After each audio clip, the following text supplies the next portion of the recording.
we're talking about the NFL today.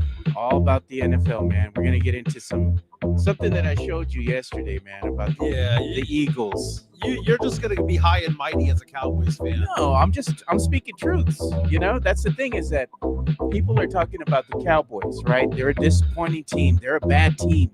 Why aren't we talking about the Eagles in the same sentence?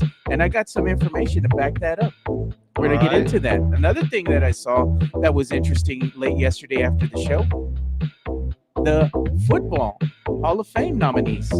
That's right. Class. We're going to get into that, man. CJ Stroud, kind of making an ass out of himself, maybe. He's not, I don't know, man. I can see it two different ways when it comes to it. Can't wait till we discuss that. Why would you want to support another QB? Well, right?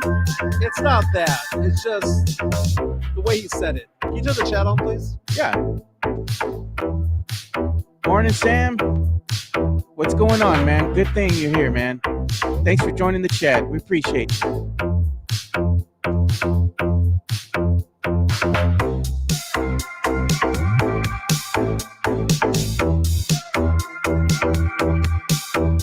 Look at that. We're just talking about, some graphic artists that we have here in San Antonio, man. And right on cue, Bear County Social Apparel releases a version of a mock jersey. Nice.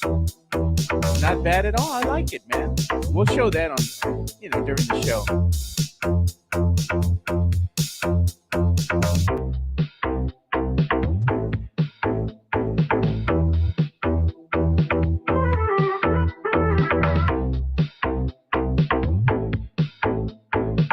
I saw the latest Diddy news, man.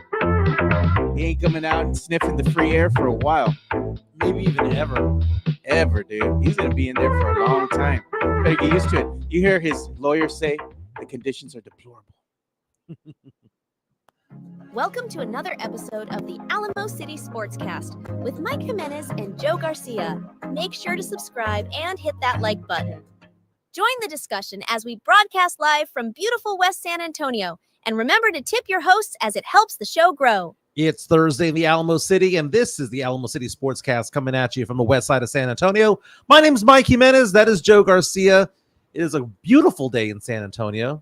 I'm excited. I had a good run yesterday. 4 miles, man. That's good. I did 4 miles. I'm back down. I'm kind of yo-yoing a little bit. Still down 22 pounds from before. A little bit of a thinner face. You got to change the photo of me, Joe. Come on, man. Got to get the trimmer Jimenez. Well, you got to send me a better photo, man. I know, man. Effing cute. Incoming, baby. No, incoming. Man. Lots to get into today. We do sports, pop culture, nostalgia. Why do we do this show? Well, A, it's fun, right? Yeah. But B, it's because local sports talk radio goes dark between the hours of 10 and 2, right? They go to Jim Rome. They go to the national stuff, Colin Cowherd and stuff like that, right? But you can come to the Alamo City Sportscast and you can actually listen to local sports talk radio, local sports talk, little things about San Antonio, South Texas. It's all about the Alamo City. We're talking about food during this last episode, talking Bill Miller's, Griff's Better Burgers, Gus's Chicken. Where else are you going to get that? The national news don't know nothing about San Antonio. They don't, man. No, man. Just keep it local. Keep it poodle. And again, like and subscribe. For those of you who are watching the show, hit the like button, dude. We see so many people who watch this show. Got to hit the like button along the way, man. Hit that like button, man. Give us some love. Do us a favor. And if you want to, keep the show going a little bit, you can always buy us a beer. Yeah, buy us a beer. Help the show grow, keep it going. We appreciate that, man. The QR code, a super chat. Again, you're part of the show by leaving your comments on our YouTube stream. Those who leave the best comments get read out there. It helps direct the show because this is the people's podcast. There you go. Again, you can show us some support by buying us a beer. And again, we're not doing this to pay the rent. We're not doing this to pay the mortgage or CPS or SAWS. What we're doing is we're buying more equipment with this money. Just keeping the show going. Yeah, buying better equipment, being able to put up nice graphics and better intros, music, the whole bit, man. And you know what? If you like what we're doing here, right? You like the show. You like the look of the show. You can get this done too if you're looking to be an aspiring podcaster, live streamer. Mm-hmm. Make no mistake, man. We're using Talk Studio, right? From Streamlabs, or Talk Now Studio from Streamlabs. in conjunction with OBS Studio. If you want to go ahead and just come out of the gate firing, get your live stream, your podcast off the ground, go and check out Streamlabs Ultra. It has everything you need here. You can do your live streaming with the Streamlabs, let's say, application that you can download on your desktop. You can go ahead and make little clips to put out on social media. It has a standalone talk live studio like we're using right now that's strictly on the internet. It has a YouTube editor, everything you need to get your stream going.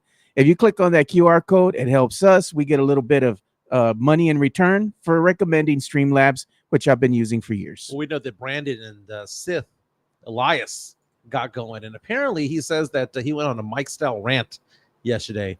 I'm going to try not to have a Greg Popovich rant today. Let's limit those to about one a week. No, okay? God. Sometimes it bubbles to the surface, but today I think we're going to go away from that, right? So we have lots to get into today. First of all, Micah Parsons is pissed. Micah Parsons, I kind of think, is he being a leader right here? Or is he throwing his teammates under the bus, saying that they're not trying, they don't want it as much as him? We'll get into that. Houston Texans, CJ Stroud, their star quarterback, says he wasn't trying to little bro Caleb Williams on Sunday Night Football. CJ Stroud was mic'd up and people heard what he had to say, and they thought to themselves, wait a minute, CJ, aren't you just a second-year player? Why are you over here sounding like you're Patrick Mahomes? No. Why are you sounding like Tom Brady, Aaron Rodgers, someone who's been around the block? So did he do wrong to Caleb Williams? And Caleb Williams' reaction, we're going to show that, was kind of funny. We're going to get into the Philadelphia Eagles because the Eagles play the Saints this weekend. Eagles 1-1, Saints 2-0. Eagles lost a devastating game in week 2. You take a look at the fact that they just missed a drop pass down the stretch. Last 2 minutes of the game, they fumbled the game away, basically is what they did, right? But the question becomes, we talk about how bad the Cowboys play sometimes, and the Cowboys have lost back-to-back home games. The playoff game to Green Bay, and then this game to the Saints, right? But we got to shine the spotlight on the Philadelphia Eagles. I mean, if the Cowboys are a bad team, what does that make the Eagles, who have lost, 9 out of 11 games? Yeah. What does it make them? And is Jalen Hurts low-key trash?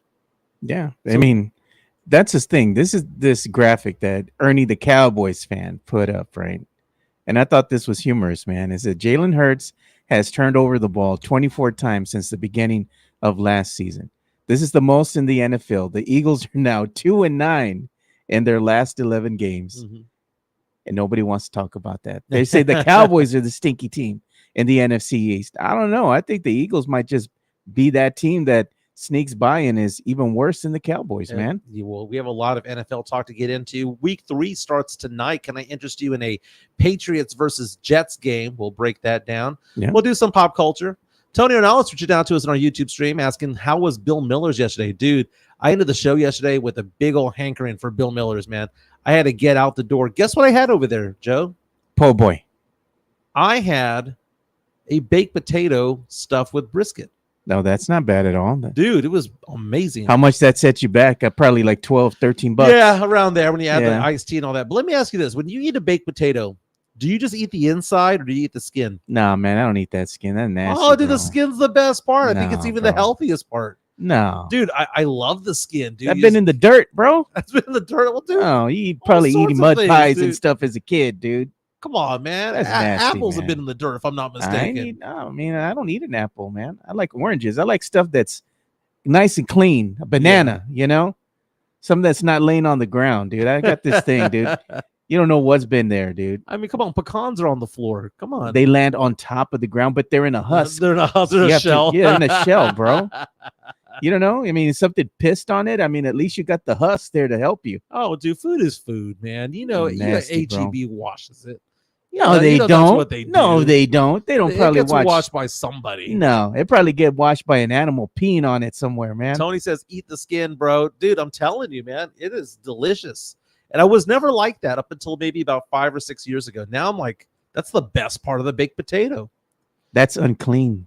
Do you know what was unclean? The tackling done by the Dallas Cowboys this past weekend as they got rocked by the Saints. What was the score, Joe? Was it like 44-19? Something to that effect? 44-19 over at Jerry World. The great stat that I saw, by the way, was the fact that the Saints had 135 yards rushing before they were touched. Before they were touched. That they got past the Cowboys defensive line into the midfield, into the secondary before getting touched. Think about that. They rushed for 160 something, but 130 of it, they weren't even touched. They went past the line. It wasn't like they got hit at the line and they got dragged in for 2 yards. No, They went 135 yards without being touched. It's a terrible stat. Micah Parsons right now, speaking to the media yesterday, what he had to say about his team, and he used 2 words that I got to bring up. Desire is one of them. Do they have enough desire? And do they have the technique? Okay, desire is one way of telling his teammates, you guys just don't want it. You guys are not as good as me. Technique is going after the coaches, right? I mean, who's responsible for technique? That's on the coaches, man. So for Micah Parsons to go out and say it is obvious that you guys didn't want it as much as I did, that there's a technique issue going on, is this a good or a bad thing for him to address the media and say stuff like that? And there we are. We're showing it on screen right now. I don't think it's a bad deal for him to be calling out his teammates. I mean, they just didn't. They lacked any heart, man. And that's the thing with this Cowboys club. Sometimes they just come out flat. They play without any energy. They don't have any heart. They just feel like, I don't want to play today. But you know what? You can't do that. They're paying you to go out there and be a professional. Right. And play at the highest level. You can't take days off. It doesn't matter if you're hurt or not. Go out there and help your team, if you're able to. So here's what Parsons had to say. He said, quote, to have back-to-back embarrassing losses at home, I get the fan frustration, but I don't think there's anyone more frustrated than me. I'm a competitor. I feel like I'm a warrior. I battle like everyone else battles, but at the end of the day, it's all about wanting it more. To me, not having everyone want it as bad as you do, that kind of hurts the most. If you're willing to take a beating like that, that says a lot. Later on, goes on to say, I think I'll find it tougher if people don't step up. To me, it's like a prove it weekend. I'm not putting anything on any of my teammates. I'm just saying that, myself included, I need to step up. We all need to step up. It would hurt me more if we didn't step up and we all played down to the standard again, to that standard of last weekend again, because it just tells me that we're not moving forward in the direction we should be moving, end quote. Okay. He says he's not throwing his team under the bus. Kind of sounds like he is. Kind of sounds like he is, though. So is he like he's saying that I played at a high level and nobody else did? No, Micah Parsons, you shit the bed too. Okay, he is coming out and saying he played bad this last game. Well, he did. He had different looks. The Saints sent different looks at him. They would single coverage him. They would double. They chip him. They would do all sorts of things. Well, if he's going to call his teammates out, he should call himself out for playing poor. Well, he calls his teammates out, and then he tries to lump himself in, right? He's like, I didn't play as well as I should have played, but I wanted it more than you did, obviously. Well, not so much, because it's still translated to a 44-19 beatdown. Right. Sith coming out saying his boys aren't fond of him. Parsons isn't God's gift to the earth. I know he rubs people the wrong way. He just didn't do his part either.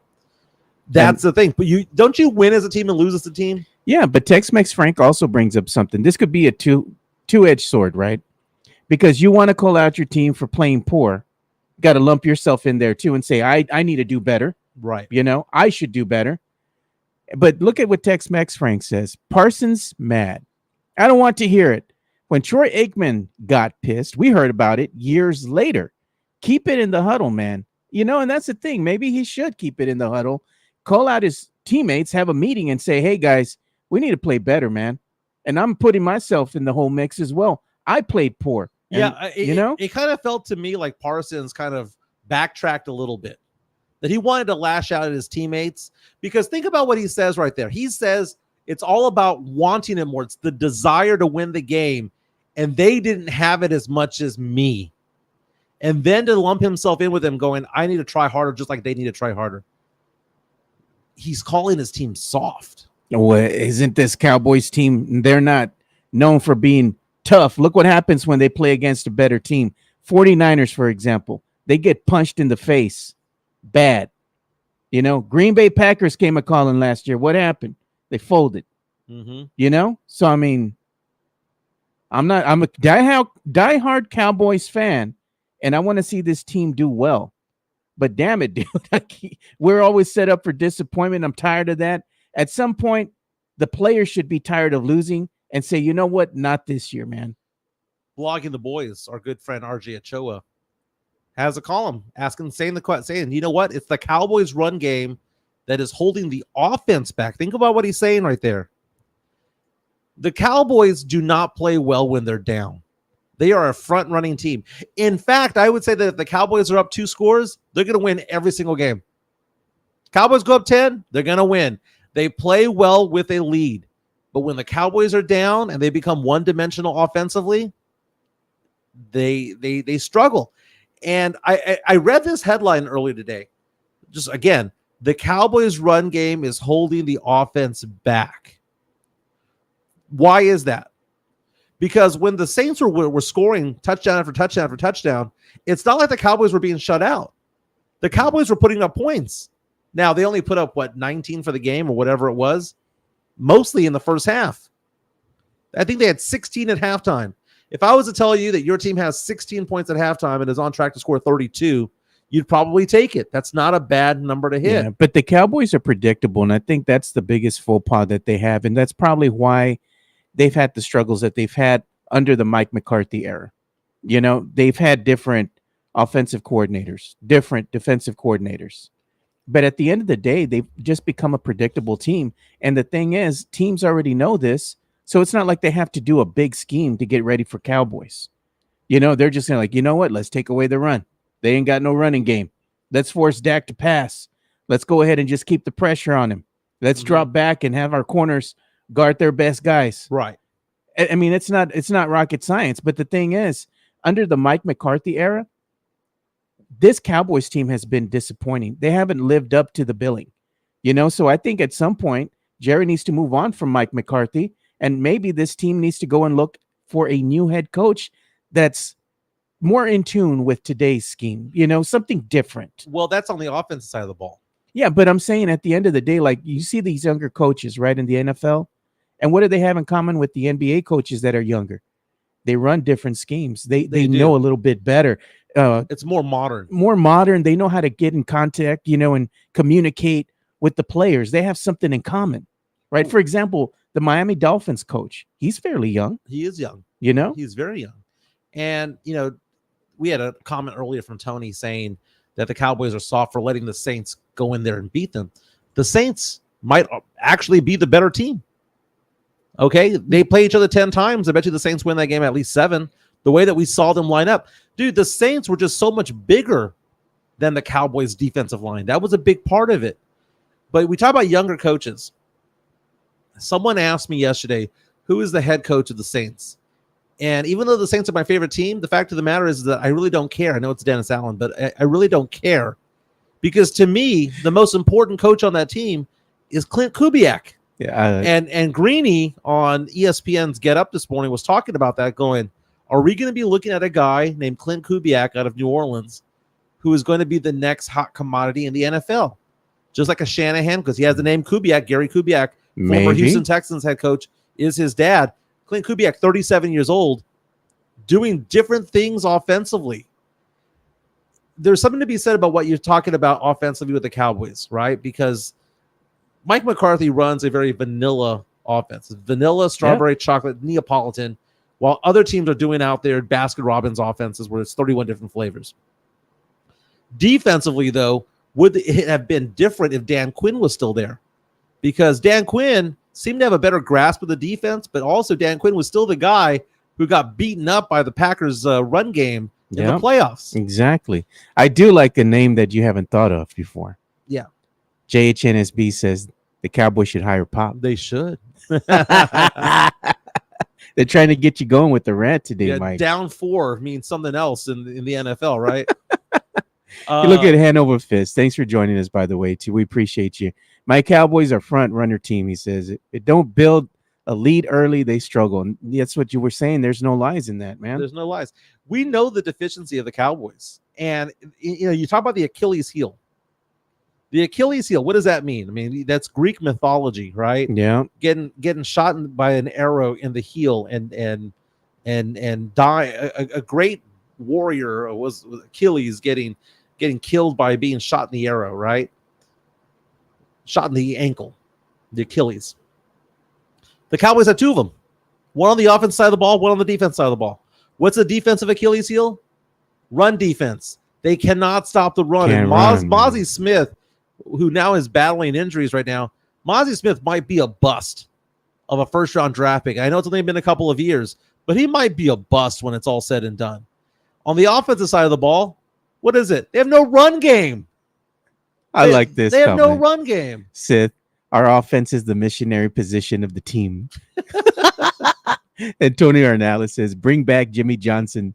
The man still has some fire. Oh, my God. Jimmy Johnson, I don't even want to look up his age. He's probably in his late 70s, but he looks. He's younger than Pop. And acts. Is he younger than Pop? He's a young 75 or whatever he is.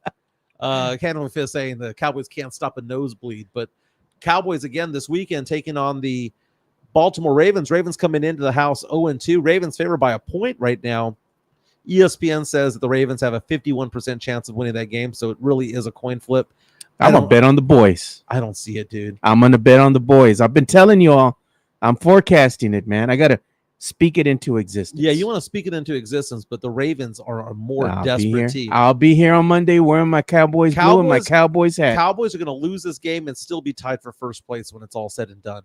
I'm going to get this audio bite here and play it for you on Monday when the Cowboys come in and we're celebrating a win. Yeah, not going to happen. And then I'm going to put it on social media so they can. I'm going to send it to Jeff, and he's going to put hashtag cook. Okay, we talk about the Achilles heel of the Cowboys, right? What is the Achilles heel of the Cowboys? They can't run the ball. They can't stop the run. They can't run the ball. Right, but let's talk about how they can't stop the run. No, they can't. Who are the two people who run the ball for the Ravens right now? Oh, I know, man. Henry. And was the other guy, the other brother, the other backup? Well, not only Derrick Henry. I mean, it's also their quarterback, Lamar Jackson. Yeah, there you go. You know, he can break away. So if you can't stop the run, and you have one of the best running backs on the other side of the field, and you have the best running quarterback on the other side of the field, how exactly are you suddenly going to stop them? That's what I don't understand. You know why? It's just like that movie, Any Given Sunday, man. Oh, no. It's going to happen, No, bro. you're just throwing out a cliche. I'm just telling you. Throwing out a movie cliche. Hey, man, I'm just telling you, because they had a bad game.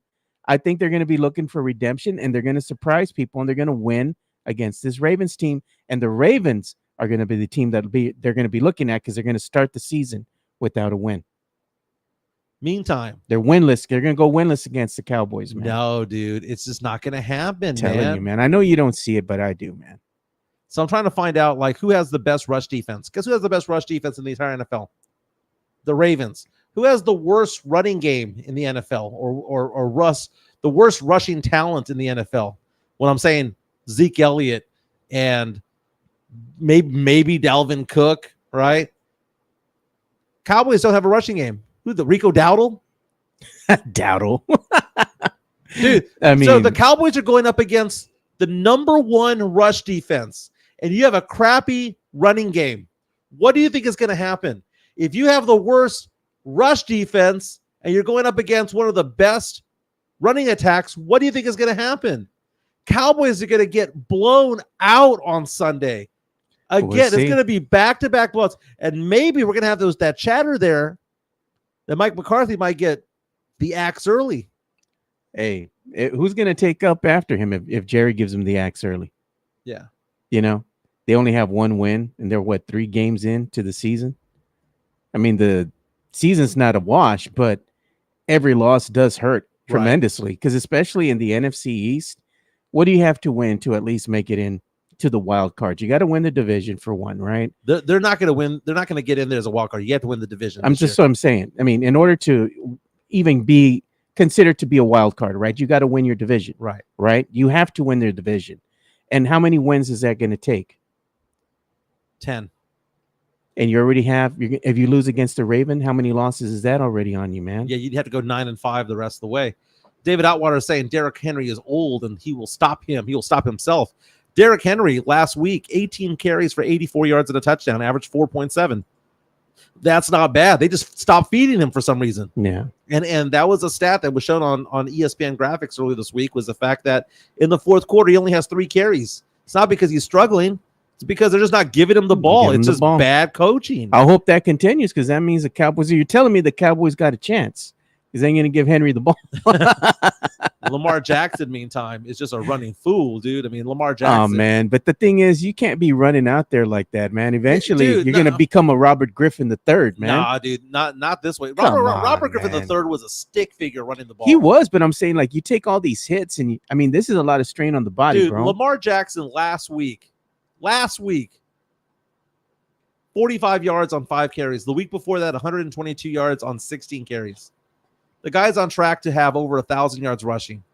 Yeah. So is Derrick Henry. They're gonna have 2,000-yard rushers. All he needs is a 400-pound linebacker to land wrong on that ankle, and he's gonna pull up lame like Dak. It hasn't happened yet. Not yet, but he's due. He's won multiple MVPs. It hasn't happened yet. So you have an MVP coming in, Lamar Jackson, against the Cowboys defense, that porous Cowboys defense. Who's a better team, Joe?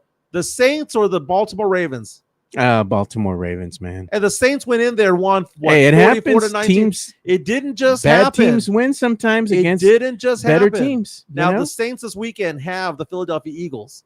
So we're now pivoting. I hope the Eagles blow you all out the water, bro. Oh, no. I would be loving that. I'll be like, Mike, come on. That is not a Cowboy fan thing to say. I'm going to say, though, I would fan, love it just to put egg on your face. I would hate it because I hate the Eagles and I don't want them to win.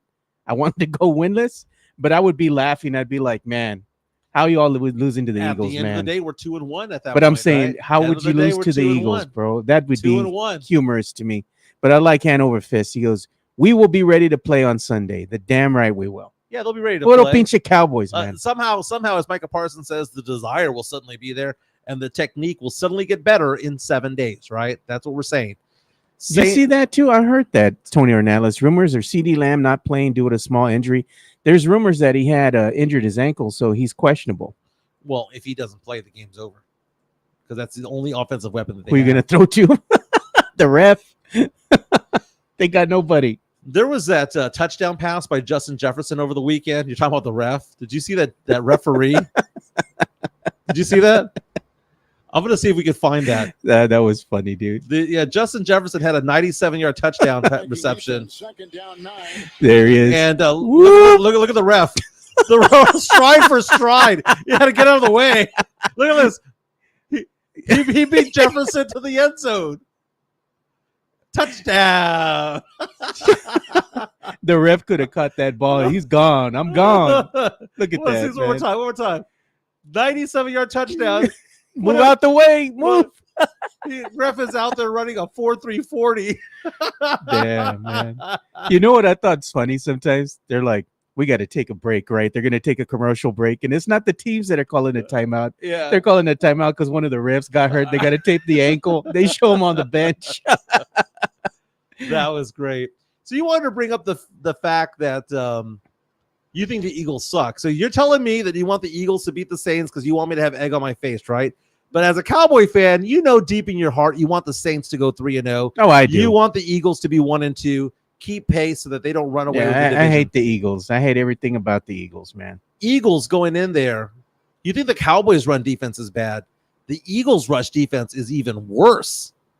So Saints go in there. Alvin Kamara, you're going to have Taysom Hill more than likely will play. He got injured, knocked out of the game against the Cowboys. He'll more than likely be back. Jamal Williams is getting some run.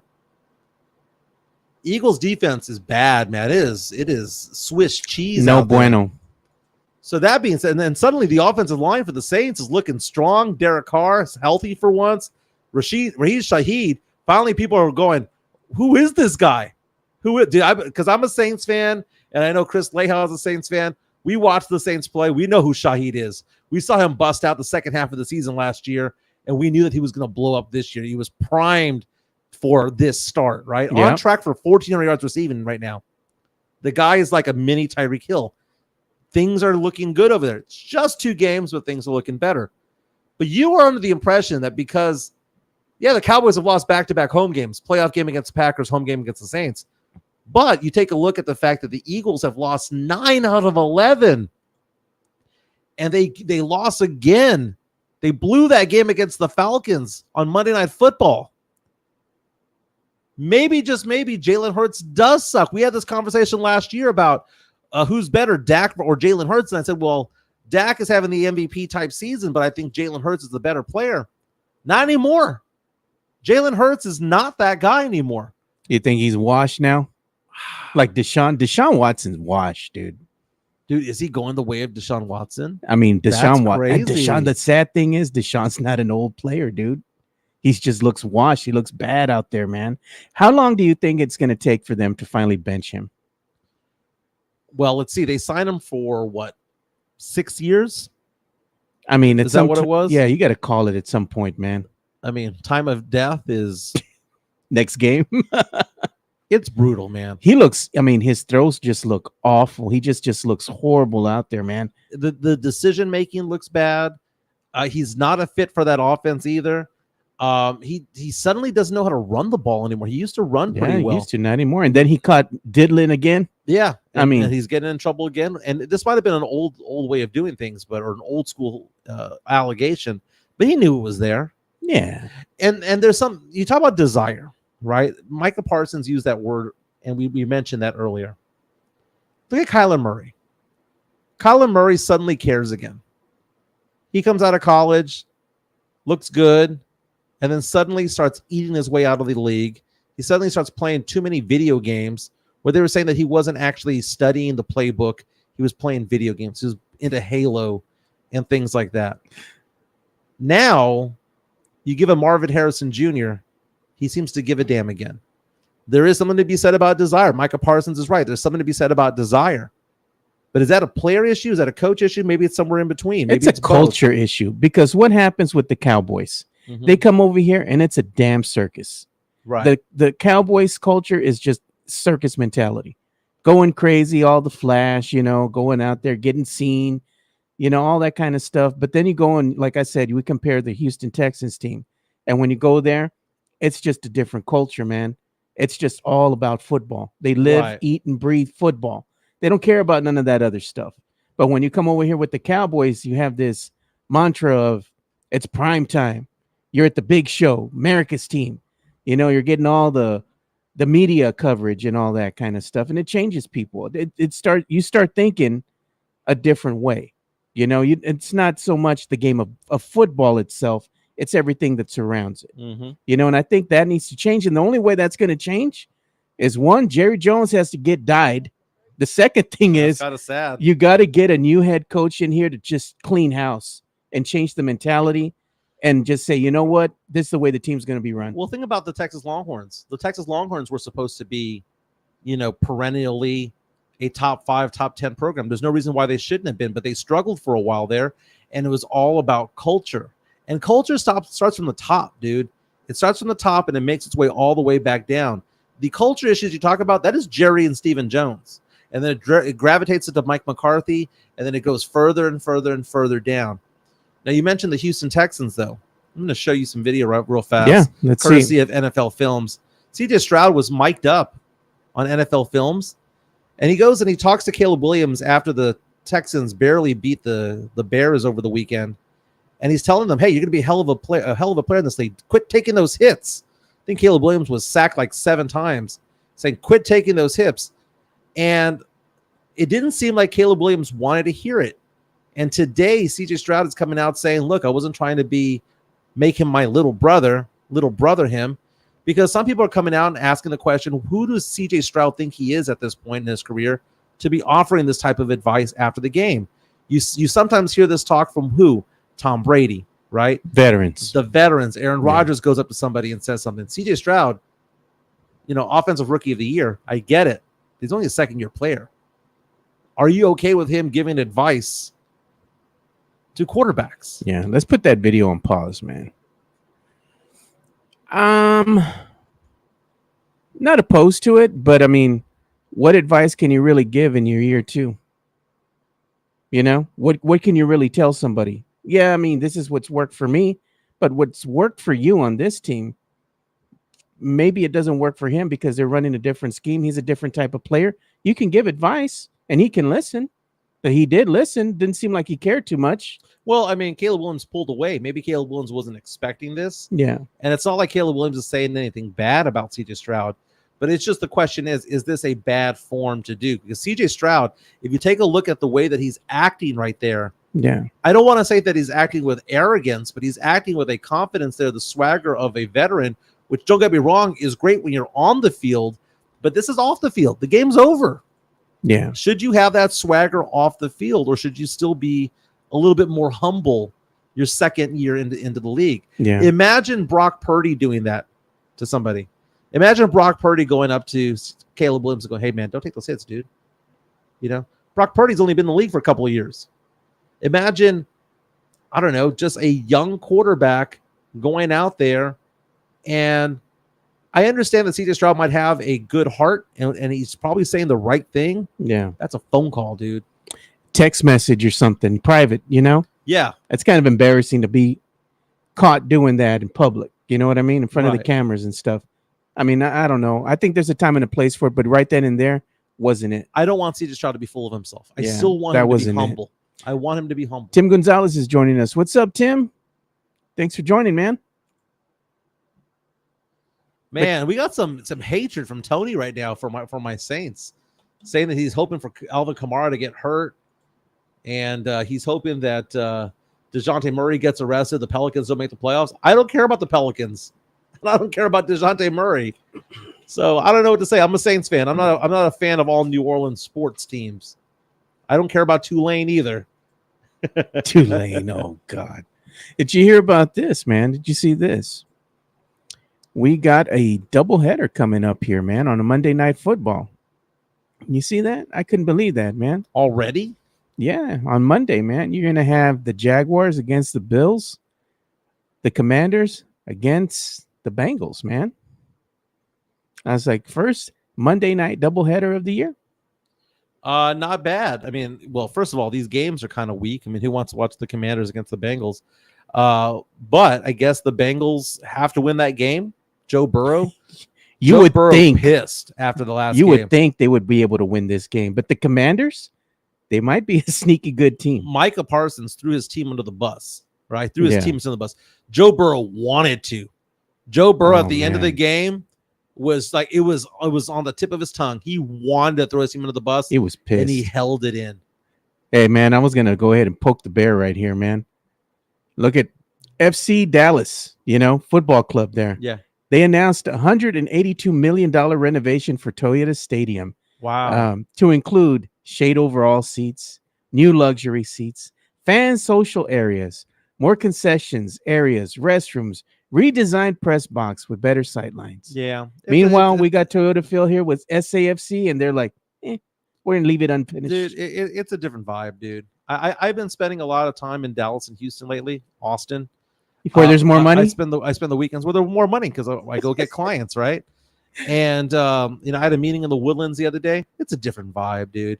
And it's funny because I think a lot of San Antonio residents don't realize that because a lot of us don't travel out and about. Dude, this year I've been to Charlotte for work. Yeah. I've been to Houston for work. I've been to Dallas for work.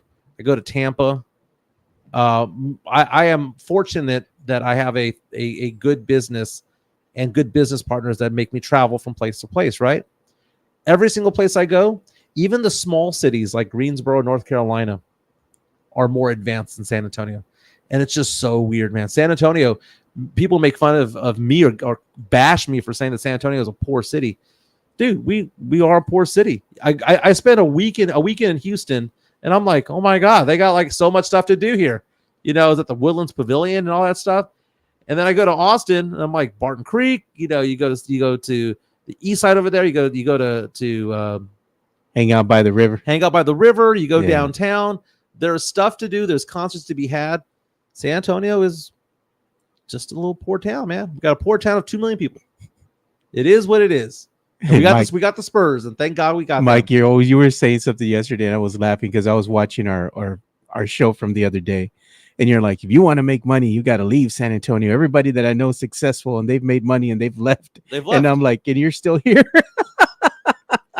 At some point, the city will let you go, man. That's the important thing is, if you want to go ahead and you think that you might have a life outside of San Antonio and you were young, Well, like my daughter. just leave, man. My daughter Gabby. Just go out and see what else is out there, man. My daughter Gabby. I told her this is a town to raise a family. Yeah. This isn't a town to make a career, right? That's just basically it.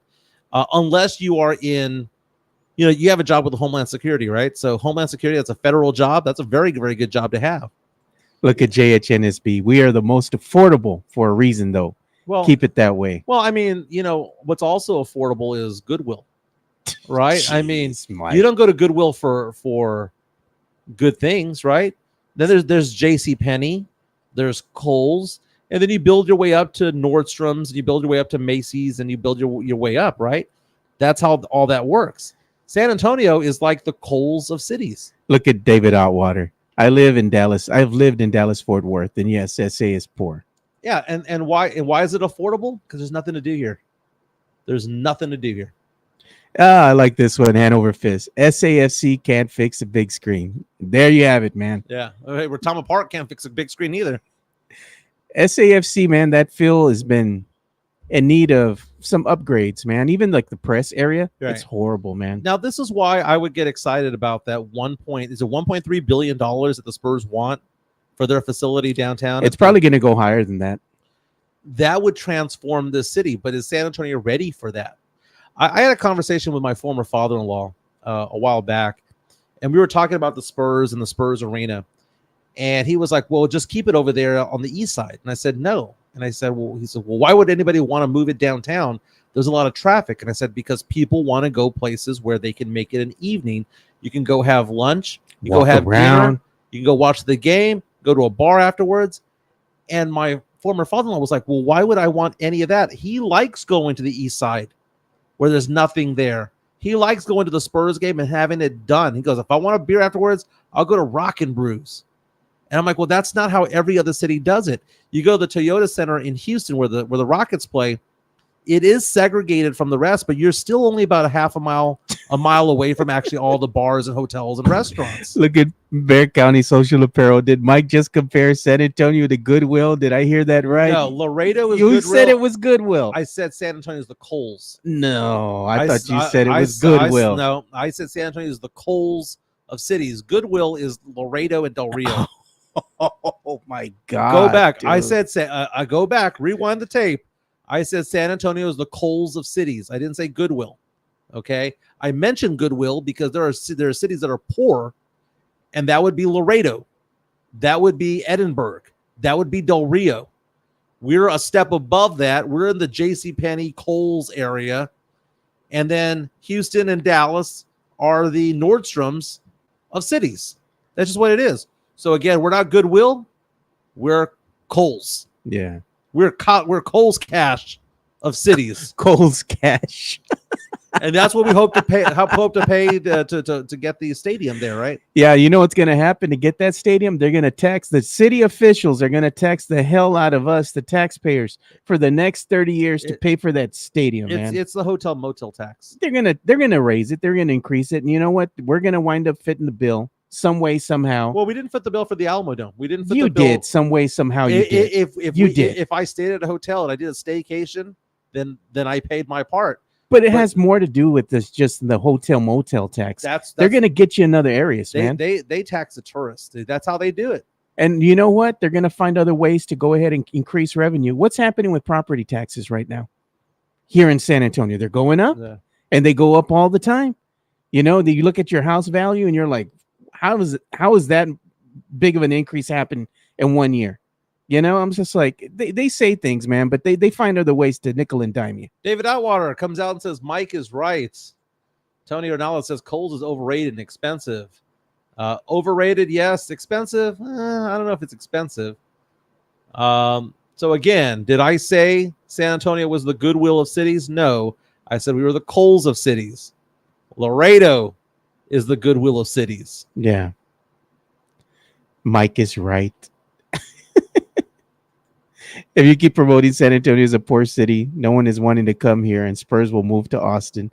The Spurs ain't moving to Austin, man. That's the thing. They like Austin because it's a bigger, not a bigger market, but it's a big market, bigger than San Antonio as far as media coverage. It's almost the same as San Antonio. San Antonio is a higher media market, but they're very similar. They're like 6 or 7 spots What away. did you say? At some point, it's going to be like the Dallas Metroplex. We have to. San Antonio and Austin will start to merge. You know, I wanted to give some love here real quick, though, to a friend of the show, man. Our friend here, Sam Frias, biggest Puma, man. He started his podcast again, you know. Nice. And he's been releasing episodes. So go ahead and check him out, you know, and give him some love, you know, give him some support. By the way, the San Antonio, city of San Antonio, is the number 31 media market in the country. Number 31. Austin, which when I was in the media back in the day, 20 years ago, 15 years ago, Austin was in the 60s. Right now, Austin is number 35. You combine 31 and 35, we become a top 15 market, rivaling Detroit, Seattle, and Orlando. That's why they're doing it. Let's give some love to our good friends over at MCS General Contracting. You're wearing the gear right there. Yeah, I am. MCS General Contracting, more than 30 years of combined experience in concrete placement. They are the best in the business, honest pricing, high quality work. They get going on house foundations, driveways, concrete patio decks. If you want to extend the deck, extend the driveway. If you're a business and you need to put together a slab, a parking lot, or other concrete placement services or sidewalks, reach out to MCS General Contracting at 210-774-9155. They're confident in their skills, so give Chris Leha over at MCS General Contracting a call at 210-774-9155. And thank you for being a sponsor of this show. Locked on Spurs is your daily Spurs podcast, hosted by Jeff Garcia, the lead Spurs writer for Ken's 5 San Antonio. Jeff has a healthy plethora of guests all the time on the Locked on Spurs podcast. You can also follow Jeff on threads at Jeff G Ken's 5 SA. You can also follow Jeff on Twitter at Jeff G Spurs Zone. So make sure you go ahead and give Jeff a follow, not only on threads and Twitter, but also on YouTube at youtube.com/@LockedOnSpurs. This is where you're going to be able to find the replay of the Locked on Spurs podcast. Make sure to like, subscribe, and share. Yeah, make sure you like, subscribe, and share to the Locked on Spurs podcast. And if you want to go ahead and buy our lovely merch here that we go ahead and, you know, we made, and some of the people here support, you know, by wearing the merch, like Mario Cavazos, seeing him walking around all over town and coming to our little watch parties here wearing the Alamo City Sportscast gear. Go ahead and click on the QR code here and go to our merch store that's online. And you can go ahead and buy our wares and support the show. I'll go ahead and also put the link here in the chat so you boys can go ahead and check us out. If you want to buy a shirt, we got a whole bunch of different designs out there, and we appreciate the support. So Bear County Social Apparel is saying that the distance between San Antonio and Austin doesn't make it feasible because there's 70 miles between the cities. There's not 70 miles between the cities. It's 70 miles between downtown San Antonio and downtown Austin. If you go, Austin has grown south, right? So you go all the way down to Kyle and Buda, and then you go, San Antonio already touches New Braunfels. Back in the day, back in the 90s when I was in high school, I remember the city ended around Hebner Road, right? And I remember I started dating a girl that lived off of Bandera and Braun. She lived out in the boonies, man, middle of nowhere. But the city has grown out. And back in the day, 1604 was not a thing, right? But you see San Antonio now touches Schertz and Cibolo and Universal City. And then that touches New Braunfels and all the way through. The patch of land between the areas there is exit 189 where Buc-ee's is, all the way to exit 200, which is where the outlets are. That's 11-mile separation between San Antonio and Austin, because you know what? San Marcos is Austin. New Braunfels is San Antonio now. You can combine the two. If you're to go downtown Fort Worth to downtown Dallas, it's about the same distance as downtown Austin to downtown San Antonio. Those media markets are going to converge at some point. It's going to happen. Yeah, and we were just giving some love to our boy, man, over here, Jeff Garcia of Ken's 5. You know, he's also the host of the Locked on Spurs podcast. And one of the things that he was sharing today, right out the gate here, is letting people know, the fans know, Spurs release the Chris Paul, Keldon Johnson's jerseys reflecting their new number, with the Chris Paul wearing the number 3 and Keldon Johnson wearing the number 0. Go ahead and go to his X. You can follow him at Jeff G Spurs Zone. Check out this latest story that he just put up about an hour ago. And if you want to show my screen, about an hour ago, he posted his most recent Locked On Spurs podcast, which talks about Greg Popovich and how CBS Sports says that Pop is no longer a top 10 coach in the NBA. In fact, they considered him to be number 14 heading into the season, and they're saying that politely. Like, they didn't want to put him at 20 or 30. They're saying he's kind of 14 right now. I remember the Ringer, Bill Simmons and Ryan Russillo and all those guys called Pop one of the 10 worst last year. And that's when they had that Sohan experiment at point guard. So, again, this is going to be fan reaction to it all, whether Pop is still a top 10 coach now. Now, he's an all-time great, all-time Mount Rushmore, top 4 of all time. But we're talking about the year 2024, 25, much like Salma Hayek, right? Salma Hayek in the 1990s was the GOAT. She's not the GOAT anymore. Oh, come on, She's dude. still good. Still good. She's top tier. Didn't she win our baddie bracket? Yeah, it's because everyone was thinking that from man. we were talking from dusk till dawn. Salma Hayek, man, 58-year-old. She's still Salma Hayek good. is not the hottest celebrity. She'd be the hottest girl at the bar if she pulled up. She would be. So would Sofia Vergara. So would Casey Yeah, Musgrave. man, I'm just so saying, would, she's still so good. would Jessica Alba. If she still had at 58, she can be hot forever, bro. Midtown coming out saying that he will be buying the CP3 jersey. I don't know, man. Would you buy the jersey for somebody who is A 1 year a rental? 1 year rental? Nah, I'm all right. I mean, if your name was Paul, then maybe, right? Just so that you have that on there, it's like a legit jersey. Yeah. Maybe Pablo. Pablo. No, man. Look at our friend here of the show, Bear County Social Apparel. Oh, that is nice. Doesn't that look nice? The serape on the side. Yeah, man. I could dig this, dude. San Antonio Spurs. What do they give us? That nasty, ugly Bill Miller jersey. I'm like, come on, man. You can't give us something better than that.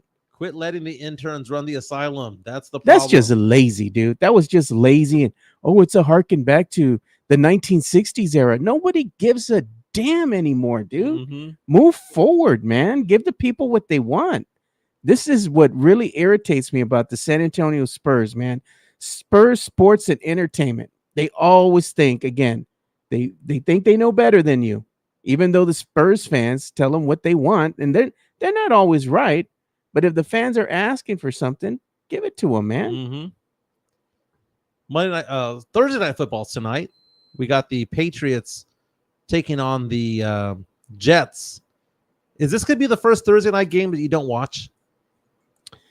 I'll put it on because I'm going to be working at the same time. And usually around that time, work slows down, a lot.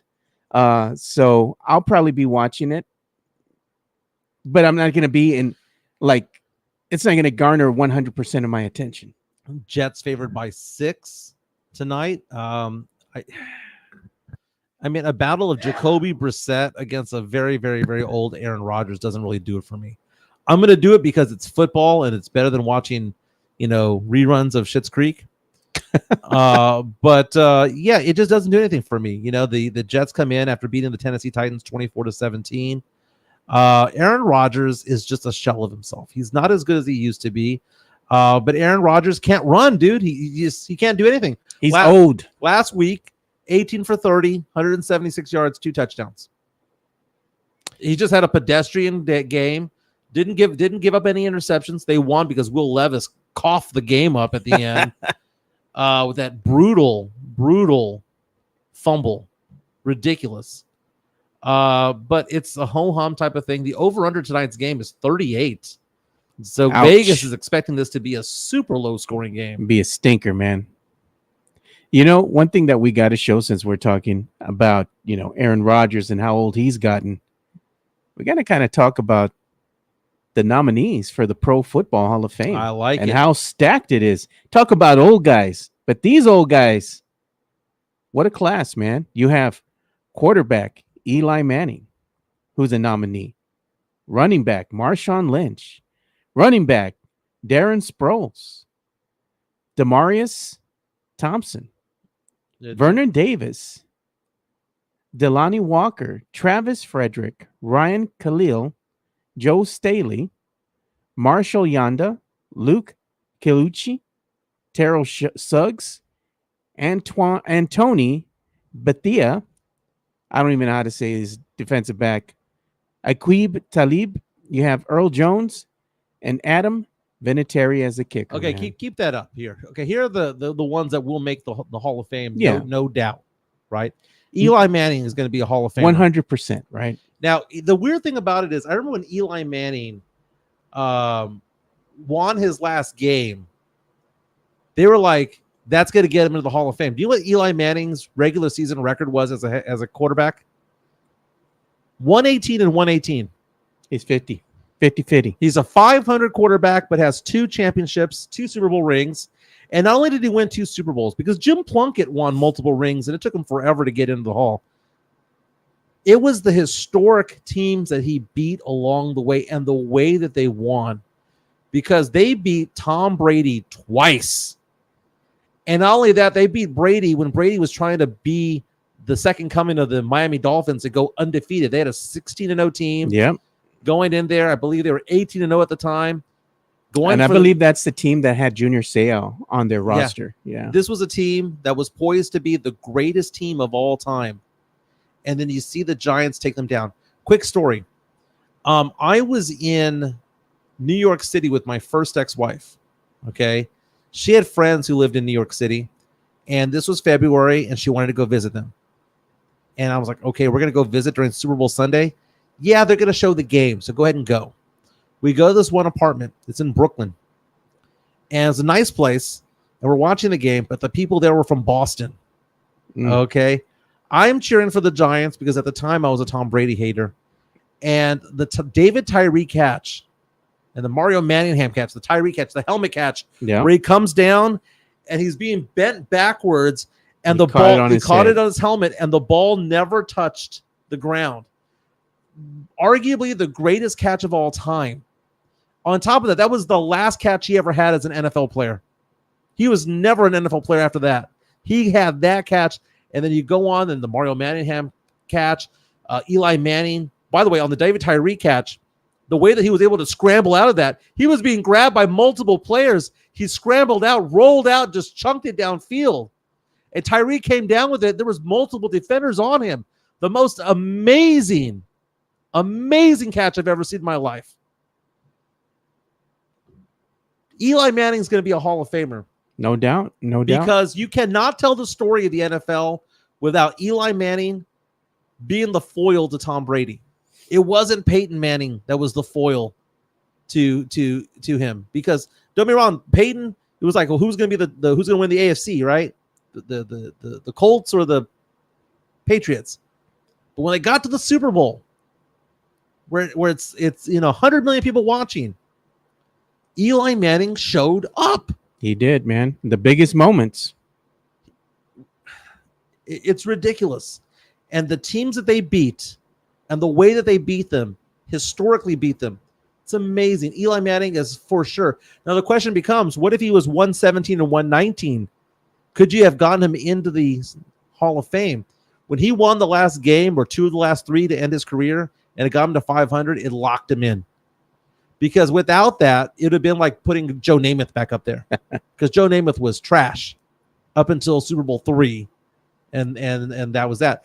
The name's Terrell Suggs, dude. Terrell Suggs is going to be in there. 7-time Pro Bowler. Luke Kuechly is going to be a Hall of Famer. Well, the problem with Luke Kuechly, by the way, is that he didn't he retire early? I believe he did, man. Didn't he retire early because he was a oftentimes injured player for the Carolina Panthers? 5-time first-team All-Pro, 7-time Pro Bowler. He retired really young. He retired in 2021. Born in 1991, he retired at age 30. He is a Hall of Fame talent, but I don't know. And look at this tornado analysis. Never understood Eli Manning's draft day. It was controversial, right? Eli got drafted by the Chargers, right? Wasn't it the Chargers? Right. He basically outright said, I'm not going to go there. Yeah. His daddy had to call and say, no, he ain't coming over there. Y'all got to trade him to the Giants. And that's what Kobe Bryant did too. Yeah. Kobe Bryant was drafted number 13, but he was like, I ain't going to Charlotte. Earl Thomas from Orange, Texas. Super Bowl champion, 3-time all pro first team, 7-time Pro Bowler. You have a lot of players here that are kind of like on the cusp, right? The late Demaryius Thomas. I remember that play that Demaryius Thomas had where he caught the game-winning touchdown against the Steelers. It was the only playoff victory of Tim Tebow with the with the Broncos. Remember, they went into overtime, and it was the first play from scrimmage, 80 yards for the touchdown. It was a slant pattern. Poor Tim Tebow, man. He had that little blaze, a little flash of glory, and he was done. Now you have Adam Vinatieri. How many field goal kickers in the Hall of Fame? I don't know. You just got one nominee right now in this class. There are 2, Morton Anderson and Jan Stenerud. But Vinatieri's up there, man. But Vinatieri has to be out there. He's going to be the other one that's going to be nominated in, dude. He's deserving of that. Well, Jason Elam is also on there, along with Steven Gostkowski. But Vinatieri has to be in there. No doubt. How many rings does Brady have if it wasn't for Vinatieri? Vinatieri, first of all, the Tuck Rule game, Vinatieri getting that long-ass field goal in the snow. Okay, getting him there, winning the Super Bowl. There was a walk-off kick to win a Super Bowl. Vinatieri is the reason for at least 3 rings that Brady has. At least 3. Yeah.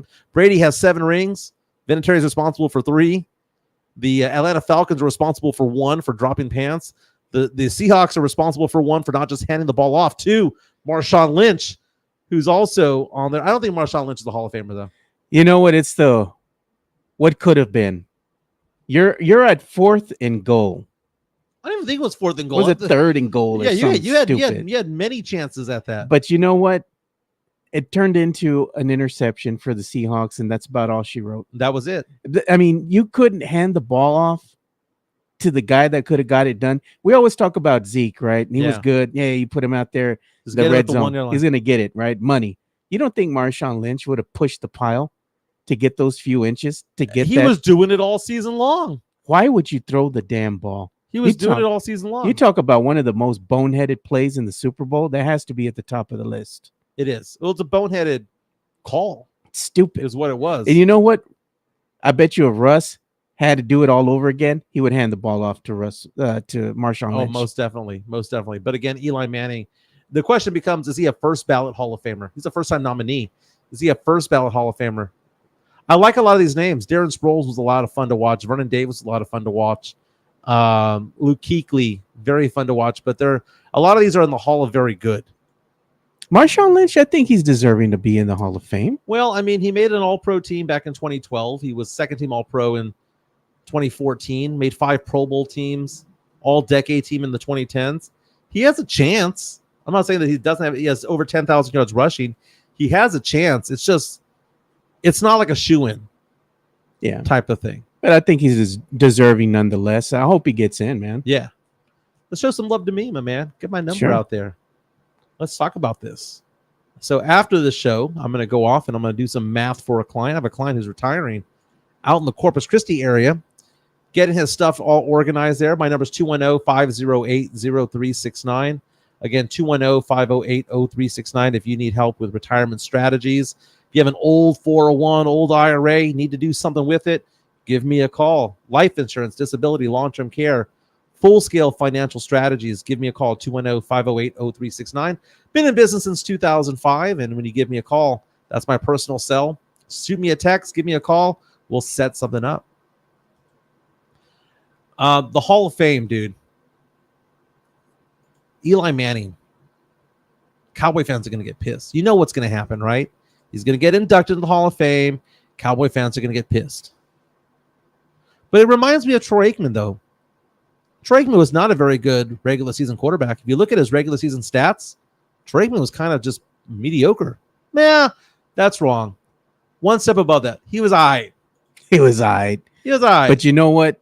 The brother could win when it mattered the most. Yeah, Troy Aikman had like 3 or 4 seasons where he threw more interceptions than touchdowns. Yeah, but he was money in the playoffs. He was, and he could manage egos. Jason Garcia saying he's blaming head coach Pete Carroll for that loss. Seahawks against the Patriots back in the day. Woke up this morning, weighed myself, Joe. Lost some weight. I'm back down. So it's a yo-yo, right? You break through a plateau, you kind of come back up a little bit. You break through a plateau, you come back up. I'm back down to where I was, dude. Back down to where I was. I'm basically the lowest I've been in about 2 years, man. Yeah, and I was going to share this with you too. Top jersey sales in the NFL, man. You see that? I did see Number 1, CJ Stroud. Number 2, of course, Patrick Mahomes. Number 3, Aiden Hutchinson. That's kind of a surprise to me there. And number 4, Amon-Ra. Same Brown. And then you have Joe Burrow, Jalen Hurts, Saquon Barkley, Jahmyr Gibbs. You have Micah Parsons, Brock Purdy, and Harrison Butker. The Harrison Butker one is for political reasons. Still sells, man. I mean, that he's a bunch of conservatives are wearing his jersey for a reason. It's red. So you have, Republicans wanting to wear red, red versus blue. And it's also because, I don't want to say that he was sexist, but he was sexist. Yeah. But I mean, those are your top jersey sales. Mm-hmm. I'm glad at least we got a Cowboy there in the top 10. We got Parsons at number 9. What do you think the top Spurs jersey is going to be this year that's not Wemby? Is it Castle? Castle? You think Castle will sell more jerseys than Paul? Castle.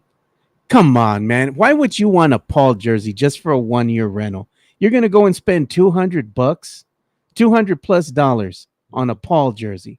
Get out of here, man. I wouldn't do that. I'd probably get one from the flea market or something, but I ain't going to go and get a legit Chris Paul jersey for what? Brother's going to be injured 30 games into the season.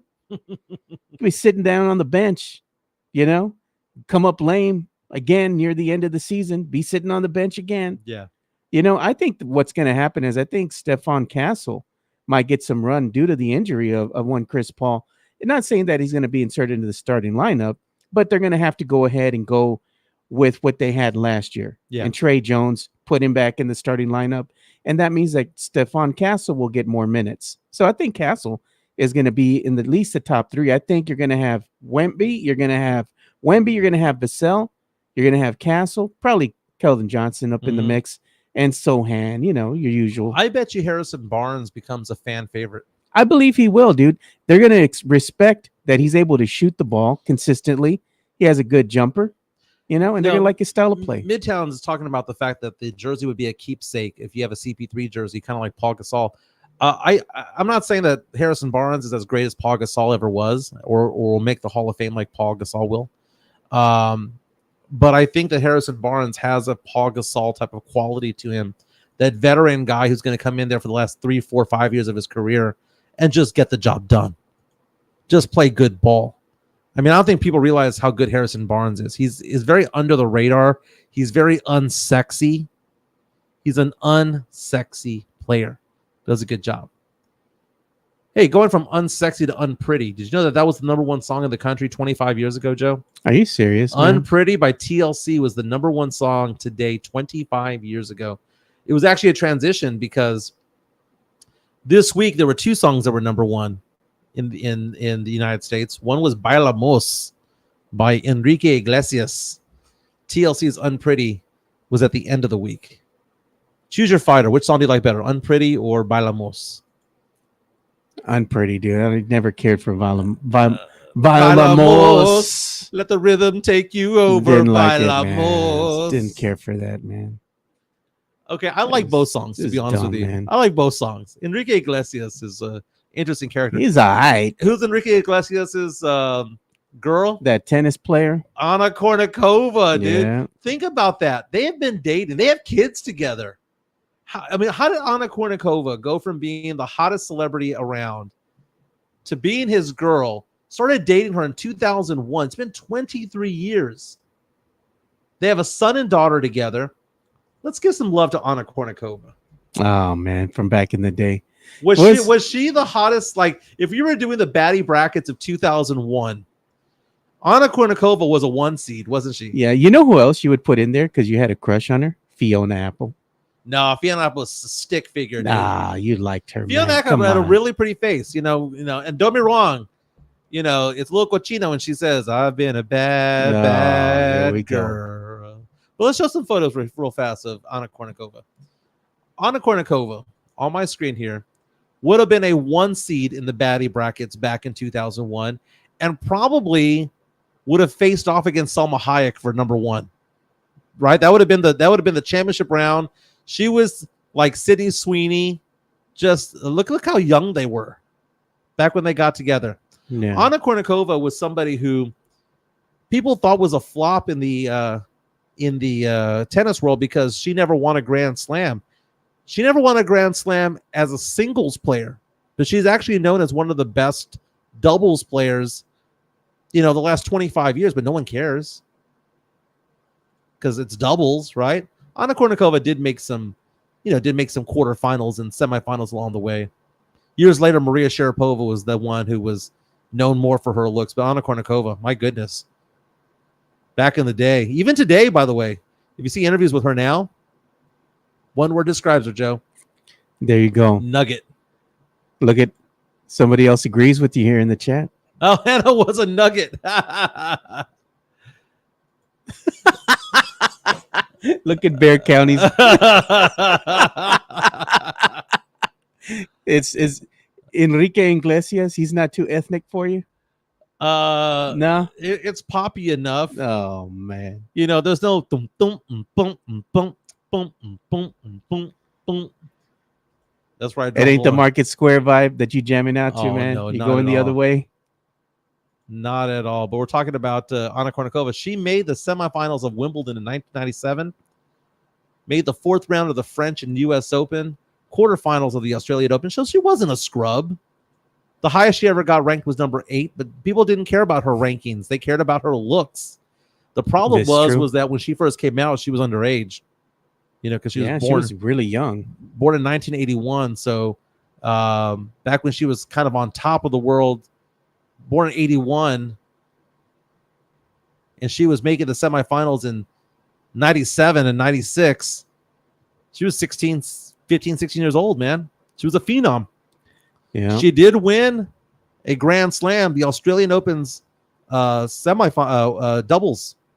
So she has 2 Grand Slam titles when it comes to it.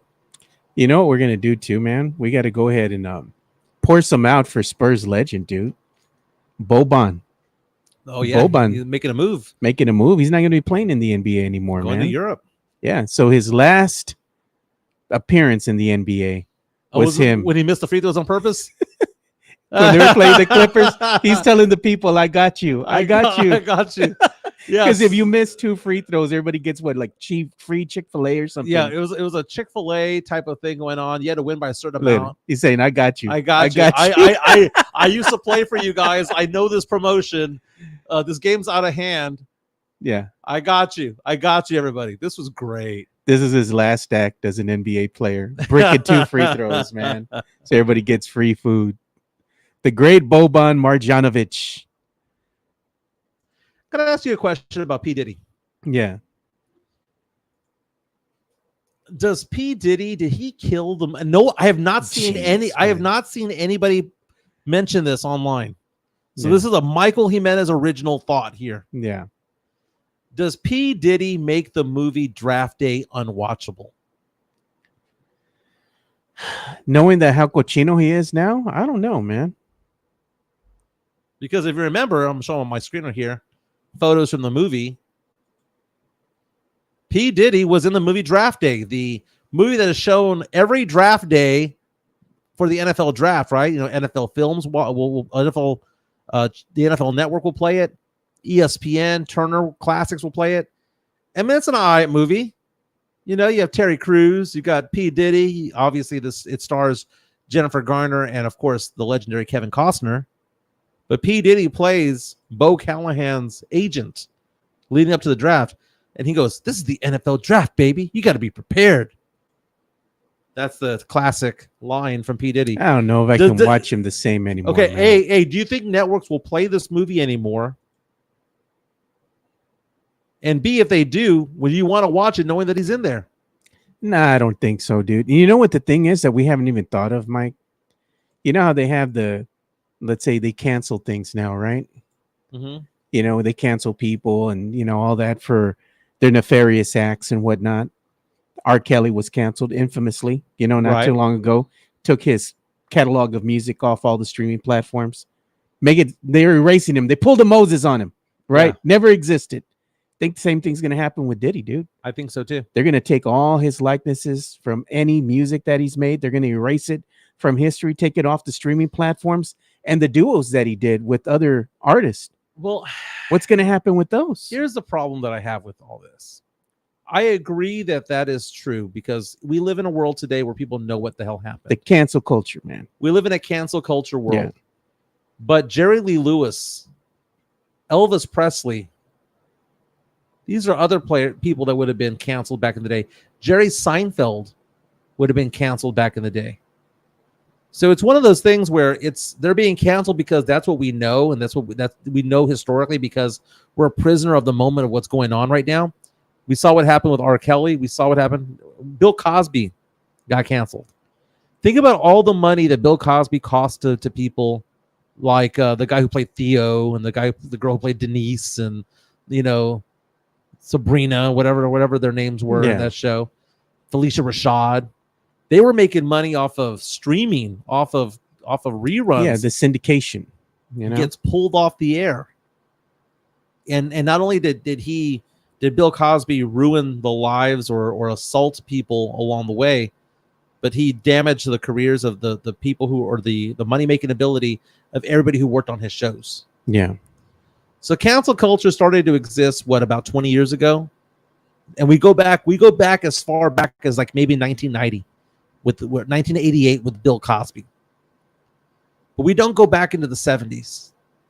We don't go back into the 60s and the 50s. We don't go back to Jerry Lee Lewis. Elvis Presley had a thing for teenage girls. And when I say teenage girls, I'm not talking about 17, 18-year-olds. I'm talking about 14, 15 years old. How old was his wife? What was her name? The girl, Priscilla Presley. Priscilla Presley. He met her when she was 14, exactly. if I'm not mistaken. Yeah. So he started dating her when she was about 14 years old. I'm gonna see if I can find an article about something like this, about other people who could have been canceled in the past. But you know, Elvis is the one that sticks out the most. I don't know. Can't find it. You know what? I saw this here too. I mean, but you know, the cancel culture movements and all that plays a big part in, you know, not just ruining one celebrity, but it could ruin others, because like you were saying with the Cosby Show, with Bill Cosby being canceled, now you took away that revenue stream from the other actors that were on the Cosby Show. They're no longer getting money from that show because it's no longer in syndication anywhere. Well, you know what, the show that's very difficult for me to kind of get over, you and I talked about iCarly the other day. Yeah, we have all the cochino stuff that was going on behind the scenes. Dan Schneider was the creator of that show. And Dan Schneider is known as being a cochino. And he hid in those shows, iCarly, Victorious, Zoe showing 101. Feet and all this kind of stuff. I mean, bro. It was the spraying of lotion to make it look like end shots, if you know what I mean. Yeah. And he peppered these kids' TV shows, these teenage TV shows, which I've seen them all, and I love them all because I grew up with and I remember watching this going, that can't be right, but you let it slide because you don't think that it's not the one thing, it's the totality of it all. It's the totality of it all. I thought they canceled the Cosby Show, but look at here. Salinas. No, you will find it in some places in syndication. It's just you won't find it where it could have been.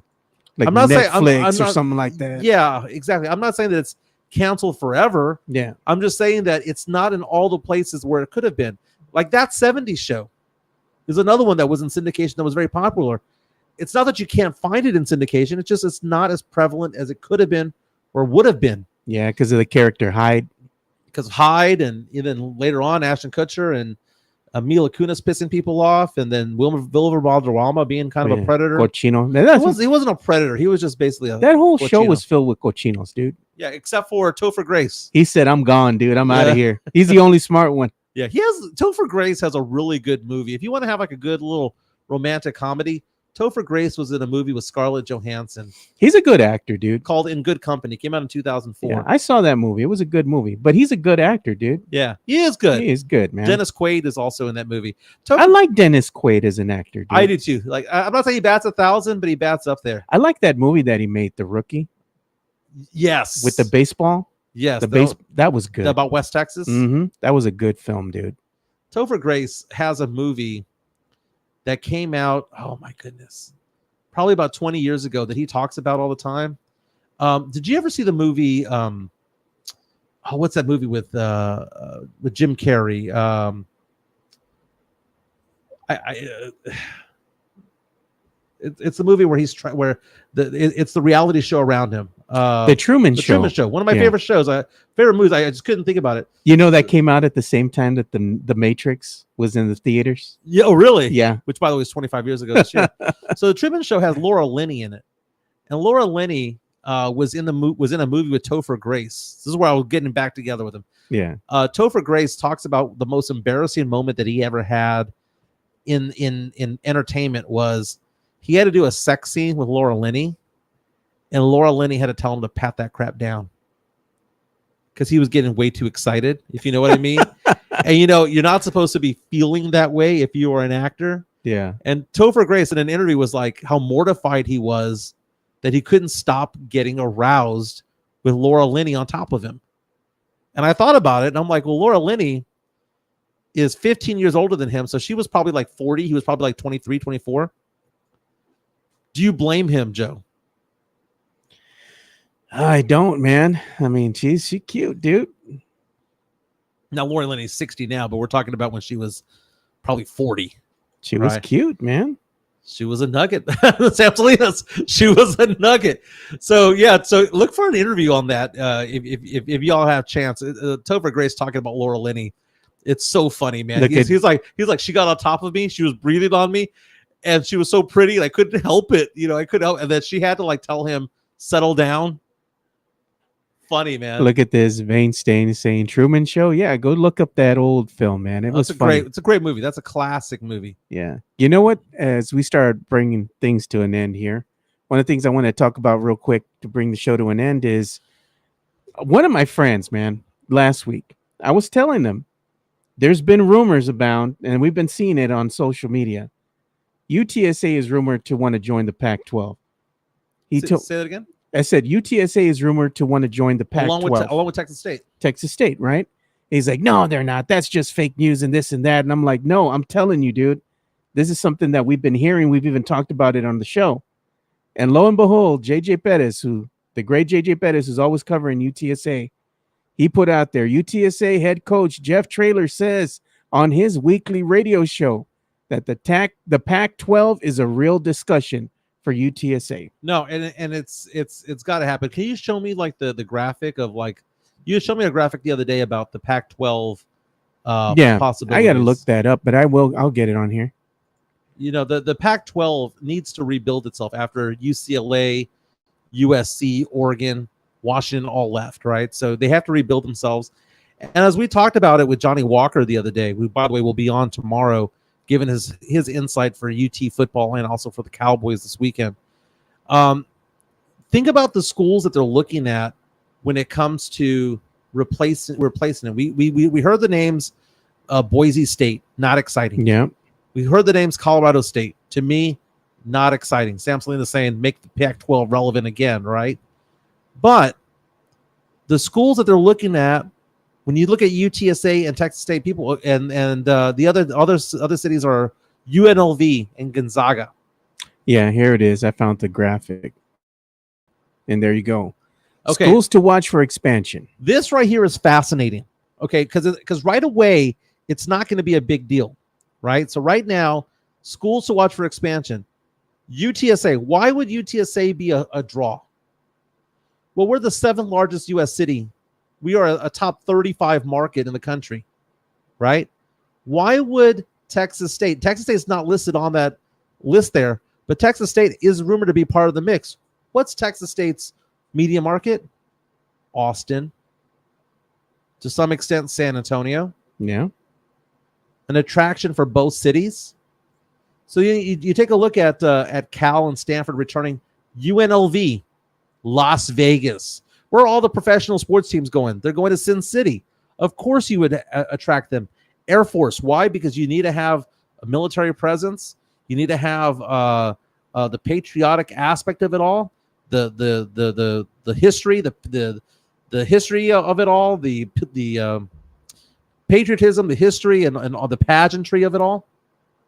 I think they're doing the right thing. Tulane is New Orleans. Memphis is Memphis. Stanford is what? Back to the old school Pac-12, but it's also the Bay Area. They're doing it the right way if they come out and get UTSA. Look at Tony Ornelas. It's not going to happen for UTSA because Mike said San Antonio is a poor city. San Antonio has a lot of people. You know, the thing is, though, how is UTSA going to pay for all this travel? Because, I mean, right now, they do have to travel, right, to go and play some of these other teams. Right, but the Pac-12 will get a television deal, and each team will feast off of it, and they're just going to have to make do with it. The problem that you're going to have with UTSA is not the football team. It's the basketball team. The Convocation Center sucks. Oh, dude, that place is in shambles, man. It's so old. That place is awful. I mean, I remember going there in the 90s. It was old back then. It was old then. So, and then the baseball team, you know, because have you seen the baseball diamond? I went there. I saw them play Texas State. Dude, it has like a seating for 1,000 people. It's all right. That's not even all right. It's not. It's not college. I've seen it. It's not Power 5 football, Power 5 baseball. That is, high schools.